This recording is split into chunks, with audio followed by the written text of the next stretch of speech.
જો મિત્રો અમે અત્યારે જે રાત રોકાણા છીએ ને ત્યાં ભાલુની બહુ જ બીક છે, ભાલુ અને ચિત્તાની. ત્યારે ઉત્તરાખંડના એક જંગલ છે. હું બધા જ મિત્રોને પહેલાં તો ગુડ મોર્નિંગ. અને આપણે જઈ રહ્યા છીએ કેદારનાથ તરફ. તો કેદારનાથ અમારા અહીંથી લગભગ હજી 100 કિલોમીટર જેવું દૂર છે. અને વચ્ચે અમે ઊભા રહ્યા હતા ચાય પીવા માટે. તો પહેલાં ચાય ભાઈ પી લીધી મસ્ત, પછી એની હાલત થોડોક બ્લોક શૂટ કરી લઈ. અને કિશનભાઈનું મોઢું જોઈ લો, કેમ કે મોબાઈલ છે નહીં ભાઈ કને. હવે 2 મોબાઈલ હતા, એક તો ખતમ થઈ ગયો. અરે બાકાજી કી વાર હોય એક વધે વધી મારા કે લઈ જાવ. બાકાજી કી વાર વિડિયો આવશે હજી. એક મોબાઈલ તો કરી લીધો પૂરો હે, અને હવે એક વધ્યો હે. કેમ કે આસ્તે આસ્તે કીધું નથી કે ઠેસ વાગેથી પડી જવાય, મરી થોડી જવાય મારા કે લઈ જાવ કાંઈ. હા જોઈ ને, કીધું મારે શાયરી બોલે એટલે બાકાજી કી પણ હાલે રાખે કાંઈ ન હોય, નબળી હોય ને કાંઈ હોય નહીં મારા કે લઈ જાવ. એવું તો થોડું ઘણું સહન કરવું પડે. જો બાકી તો તડકો બહુ હોય પણ ઠંડી કેવી નથી બહુ છે વધારે. હાડકા કરજે નહીં વર્તાય, પગ નથી વળતા. ગેર પાડે પ્રોબ્લેમ થઈ જાય પાછી. ગેર તો પેલી પાડો પર સરખી રીતે ને કે મેળ નહીં આવે. હાલો તો બન્યા રહો અમારા વ્લોગમાં. આગળ જોઈએ આપણે મસ્ત મસ્ત જે આવે કંઈક બતાવતા રહીશું, તમે જોતા રહેજો ખાલી, બરાબર.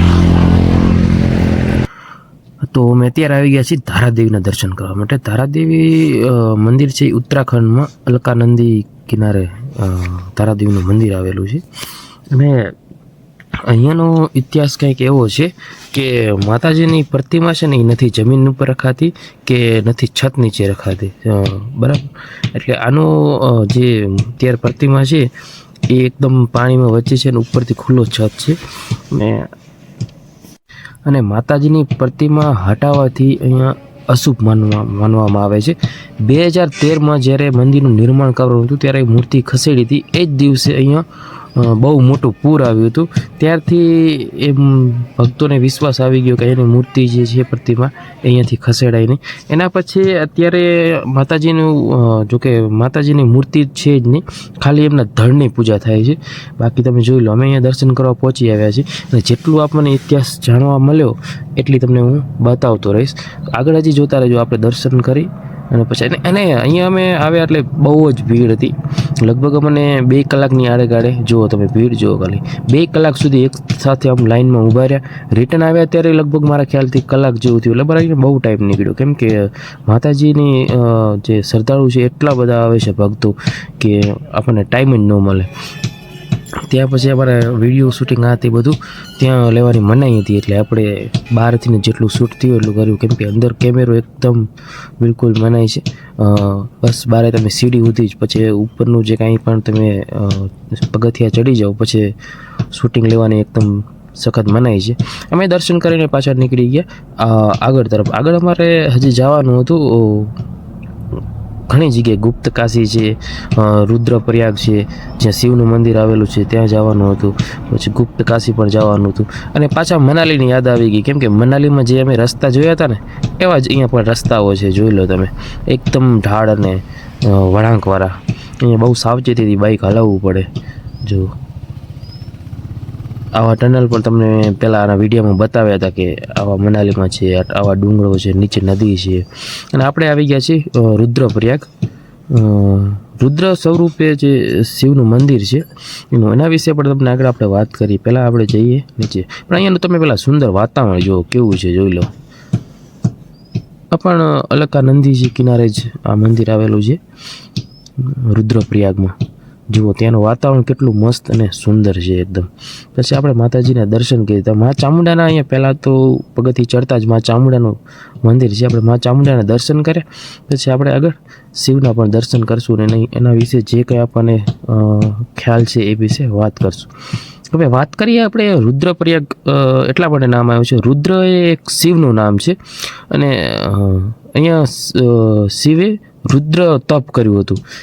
અને અહીંયા પાછું હજી બીજું એક ઇતિહાસ કે નારદ મુનિ છે, એમણે અહીંયા તપ કરીને શિવ પાસેથી એક વરદાન માંગ્યું હતું, મને જ્ઞાનનું વરદાન આપો. ત્યારે શિવે એમને જ્ઞાનનું વરદાન આપ્યું હતું.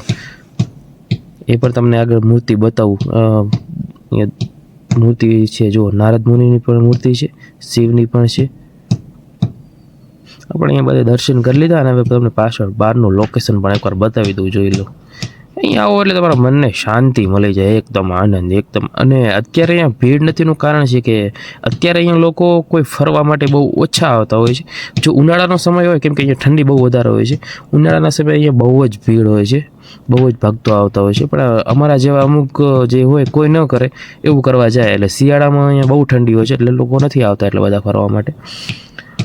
ઉનાળે બહુ મસ્ત વાતાવરણ હોય છે, ઠંડી પણ બહુ ઓછી એકદમ હોય છે.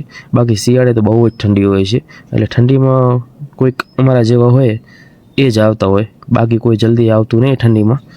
બધા સમજતા હોય, અમે વગર સમજાય આવી જઈએ. પછી આપણે અહીંયાથી નીકળી ગયા ગુપ્ત કાશી જવા માટે. ગુપ્ત કાશી જવા માટે નીકળી ગયા આપણે. અહીંયા પણ ખૂબ જ એકદમ રસ્તા વળાંકવાળા બહુ ડેન્જરસ હતા. અને આ રસ્તો છે કેદારનાથ જે જાય છે. જો કેદારનાથ તમે આવો ને તો આવો સિંગલ રસ્તો છે, મારા ખ્યાલથી 50-60 કિલોમીટર સુધી એકદમ સિંગલ જ રસ્તો છે, એટલે બહુ સાવચેતી. અને અહીંયાના જે ડુંગર છે એના ઉપરથી પથ્થર પણ ખરી શકે છે, એટલે બહુ ખાસ ધ્યાન રાખવાની. તો આપણે આવી ગયા ગુપ્ત કાશી. ગુપ્ત કાશી આપણે દર્શન કરવા માટે આવી ગયા છે. પણ અહીંયા એવું હોય છે કે અંદર બધી જગ્યાએ મંદિરમાં કેમેરો લઈ જવાનો એલાઉ નથી હોતું, પ્રતિબંધ હોય છે. જો અહીંયા આગળ મસ્ત મજાનો કુંડ છે. અહીંયામાં બહુ પવિત્ર જે અહીંયા પાણી છે તે લોકો અહીંથી ભરી, લગભગ મોટાભાગના આજુબાજુવાળા બધા અહીંયાથી ઘરે દરરોજ થોડું થોડું પાણી ભરતા હોય છે અને પીવા મને બધા યુઝ કરતા હોય છે. અને આ મંદિર છે એ એકદમ કેદારનાથ મંદિર છે ને એવું સેમ એકદમ લાગે છે, જોઈ લો તમે ખાલી. હવે ગુપ્ત કાશીના બે રથ, ગુપ્ત એટલે છુપાયેલા, શિવ કાશી એટલે શિવનું નામ છે. અને અહીંયાનો ઇતિહાસ એવો છે કે મહાભારત પછી પાંડવો પોતાના જે પાપોનો પ્રાયશ્ચિત કરવા માટે શિવશંકરને ગોતતા હતા, પણ એ કેદારનાથથી છુપાઈને અહીંયા આવી ગયા, કેમ કે શિવ છે એ એમને મળવા નહોતા માંગતા. એટલે એમણે નંદી મહારાજનું રૂપ ધારણ કરી લીધું, બળદનું, કે પણ પાંડવો છે એ એમને ઓળખી ગયા. અને પછી શિવનું છે અદૃશ્ય અત્યારે અહીંયા શિવલિંગ બની ગયું હતું, એટલા માટે આ ગુપ્ત કાશી કહેવાય છે. બાકી તો આપણે ઇતિહાસ જેટલો જાણ્યો. જો હવે રાતે આપણે રોકાઈ ગયા છીએ, એ તમને બતાવું ક્યાં રોકાણા છે. તારે દેખાય ને તો જોઈ લો. નહીં દેખાય ને તારું ગપ છે અત્યારે બારે. આમ જો આપણું ટેન્ટ લગાવ્યું છે, જો મસ્ત મજાનું ટેન્ટ લગાવી દીધું છે. ટેન્ટ લગાવી ટેન્ટની અંદર જો કિશુભાઈ અમારે મસ્ત ડુંગળી બટાકા મોરે છે અને આપણે આ ખારી ભાત બનાવવાના છે. શું કેવું તારે? બરાબર કેવું પણ હવે શું કે આખું ભરે છે? આખું બરે ભાઈ જો કિશુ ને આખું ભરે ને આપણે જો ડાયરેક્ટ મરચા ના લહણ એમને એમ વગર ફોલે તૈયાર કરી નાખીએ. થોડી આર તો હોય ને. બાકી જો મસ્ત મજાની ડુંગળી મોરાય હરી. ગેસનો બાટલો જોઈ લો. આ બાજુ આપણા મસાલા બધા હવે મરચા થઈ રહ્યા હર્યા, લગભગ હવે લેવા પડશે. ને પાણી બાણીની બધી વ્યવસ્થા મસ્ત કરી નાખીએ. જો જીવતા રહેશો ને તો કાલે પાછા લઈ લેશું મરચા, કેમ કે 2-4 જણા શીખામણ એવી દીધી મને કયો. અમને આજે મેં જ્યાં રોકાણા ને હું ઘણા બધાએ કીધું કે અહીંયા ભાલુ બહુ હોય. ભાલુ ને હું બીજું શું કહેવાય ને આપણી ભાષામાં? આપણી ભાષામાં એલા એ આહું ના જાય આ કવાથી રો નહીં બા કાંઈ નહીં થાય. હકીકતની વાત કરીએ છીએ. આજની અમે જ્યાં રોકાવાના હતા બધા ઘણા બધાએ કીધું મને. 3 જણાએ એવું કીધું ભાઈ અહીંયા રોકાવો પણ થોડુંક ધ્યાન રાખજો કે ભાઈ અહીંયા રાતે ભાલુ આવે છે, ચિત્તો આવે છે. અમે ઉત્તરાખંડના જંગલમાં છીએ અત્યારે, ગુપ્ત કાશી જ્યાં મંદિર છે ને ત્યાં છીએ. અને અહીંયા શું ભાલુઓને બધાને પહેલાં જ્યાં ઓલું ચિડિયાઘર આપણે કહીએ ને આપણે એમાં રાખેલા હતા, અત્યારે ઘણા થઈ ગયા એટલે છોડી દીધા બધા જંગલમાં. હવે એ ભૂખા મરે ને એટલે રોડ ઉપર આવી જાય, રસ્તા ઉપર આવી જાય એટલે થોડીક કહી કે ધ્યાન રાખજો. પણ અમારે કાંઈ એવું ટેન્શન જેવું નથી, કેમ કે ચારે બાજુ આમ થોડુંક એક બાજુ બાઇક રાખ્યું છે, એક બાજુ દિવાલ છે, એક બાજુ પતરાનું આખું બનાવેલું એ બધું છે. આમ વાંધો નહીં આવે, ટેન્શન નથી. પણ ભાલુ તો આવે તો પતરા તોડી ના લ્યો આવે. પહેલા તે શું કીધું? શેનું? તો બોલે તો શું કીધું? કીધું યાદ આવશે નહીં યાર. અને બીજું એવું છે કે બાજુમાં સિક્યોરિટી ગાર્ડ વાળા છે, એકદમ બાજુમાં જ છે, નજીક જ. એટલે આખી રાત જાગતા જ હોય. સમજે એટલે કોઈ ટેન્શન નથી, બાજુમાં સિક્યોરિટી ગાર્ડ વાળા છે એટલે આપણે કોઈ ટેન્શન જેવું નથી કે કાંઈ પણ કામ પડે તો યાદ કરજો. એકદમ નજીક જ છે અને ચારે બાજુ શું પેકેજ છે ને આપણે ટેન્ટ લગાવી દીધું છે. બાકી કિશુભાઈ જો એક એને હાલતો બાઇકમાં ગમે તેનો ખબર નહીં ફોન આવી જાય ને, કેનો ફોન આવે ખબર નહીં, તરત બાઇક સાઈડમાં રાખી એનાથી વાત કરવાનું ચાલુ. બાઇકની વાત નથી મારા કલેજા, કદાચ 17 કામ પડ્યા હોય ને કામ જાય બાળમાં પહેલો ફોન. કેમ કે યાર મારો ભાઈ પસ્તાઈશ થોડો ધ્યાન રહેજે. ના પસ્તાવાનું મારા કલેજા. કઈ વાંધો ને આંખમાં આવડ આવે ને ભાઈ. આમ જો આ ડુંગળી મોરી હો, ખોટું ઓલું બીજું ના વિચારતા કઈ ઘરની યાદ આવે. ઘરની તો યાદ આવતી હોય પણ તોય હેરાન નથી થતા. આમ તકલીફ બકલીફ કઈ છે નહીં, ટેન્શન તમે સમજો છો કે વાંઢાને ઘર કરતા વધારે યાદ કે નહીં આવે.